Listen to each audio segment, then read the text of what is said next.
Hammaga assalomu alaykum. Bugungi videomizda Hyper Technologies'ni batafsil ko'rib chiqamiz. Xo'sh, Hyper Reading Technologies nima uchun mo'ljallangan va nega ishlatiladi? Bu texnologiya Intel kompaniyasi tomonidan ishlab chiqarilgan bo'lib, u protsessorda samaradorligini oshirish uchun mo'ljallangan. Xo'sh, samaradorligini qanday oshiradi? Keyin bir batafsil ko'rib chiqamiz. Tasavvur qilamiz, protsessor bu kompyuterni miyasida protsessorlarimizda yadro va potoki bo'ladi. Ikkita yadro, to'rtta potoki bo'ladi. Har bitta yadroning ikkitadan potoki bo'ladi. Endi klassik oddiy protsessorlarni ko'radigan bo'lsak. Masalan, Intel Core i3 protsessorimiz bor.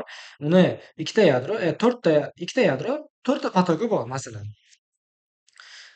Ikkita yadro, to'rtta potok degani bu birdaniga ikkita ishni qila oladi degani. Masalan, birdaniga ikkita ish qanday? Siz birdaniga o'yin o'ynab, birdaniga YouTube'da video ko'ra olasiz degani. Shunaqa narsani, endi o'yin deganda kichkinaroq o'yinni nazarda tutyapman. Birdaniga ikkita narsani bajara olasiz degani.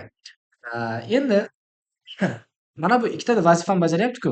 Hyper texnologiya mm, Hyper texnologiyasi bo'lmasa ham protsessorimiz ishlaydi. Bu texnologiya protsessorga yordam berishi uchun faqatgina bu texnologiyasiz ham protsessorimiz ishlayveradi. Bu texnologiya ishlatilsa, samaradorligini oshirib beradi. Qanday qiladi? Nima edi? Masalan, boya aytganimdek, i3 oddiy protsessorimizni oladigan bo'lsak, ikkita yadro, to'rtta potoki bo'lsa, Hyper texnologiyasi shu narsani to'rtta yadro, sakkizta potokka bo'lib bera oladi. Bu qanday qiladi desangiz, bu shunaqangi texnologiyaki, o'zi algoritm juda ham hisob-kitob algoritmlari bilan ikkita yaratib qo'ymaydi, просто ikkita yadro, to'rtta yadro bo'lib ishla oladi. То есть ikkitagina yadro ishlaydi, lekin to'rtta yadroni ishini bajara oladi.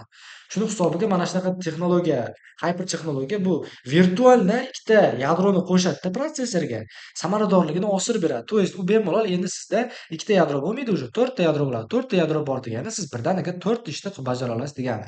Hyper texnologiyasi mana shunaqa protsessorga samaradorligini oshirib beradi. Mayli. Hyper texnologiyasi asosiy vazifasi protsessorga samaradorligini oshiradi. Samaradorlikni oshirishda qanday oshiradi? O'sha ikkita yadrosini bittaga ko'paytirib beradi. То есть bitta yadroni ikkita yadro qilib qo'yadi. Ikkita yadroni to'rtta qilib qo'yadi. Короче, har bitta yadroni bitta o'rtog'ini chiqarib oladida. Shunday ikki karra yadroni ko'proq qilib beradida. O'sha bemalol keyin ikkita qilganda bu то yestgina faqatgina virtual ikkita qiladi. Xo'sh, asosiy maqsadi bitta fizik protsessor yadrosini ikkita mantiqiy virtual yadroga sifatida ishlash orqali ko'proq ishni bir vaqtda bajarishga yordam beradi. Mana shunaqa foydali tomonlari judayam ko'p. Birinchi foydali tomoni ko'p vazifalarni ishlarda samaradorligini oshiradi. То есть bu o'sha boyagi aytganimdek, sizda уже ko'pgina yadro bo'lib ketyapti-ku hyper texnologiya bilan. Bo'ldi, siz birdaniga ko'proq ish qilsangiz bo'ladi. Yuklama kuchli bo'lgan dasturlarda, masalan, video montaj yoki 3D dizaynlarda tezroq ishlaydi. Chunki mana shunaqa programmalarda yadrolar juda ham ko'p ishlatiladi. Sizda Hyper texnologiyasi bilan video karta o'sha yadrolaringiz ancha ko'p-ku, yadrolaringiz ancha ko'p bo'lganligi sababli bemalol ishlata olasiz. Protsessorga juda ham katta to'laqonli foydalanishni sangiz bo'ladigan bo'lib qoladi.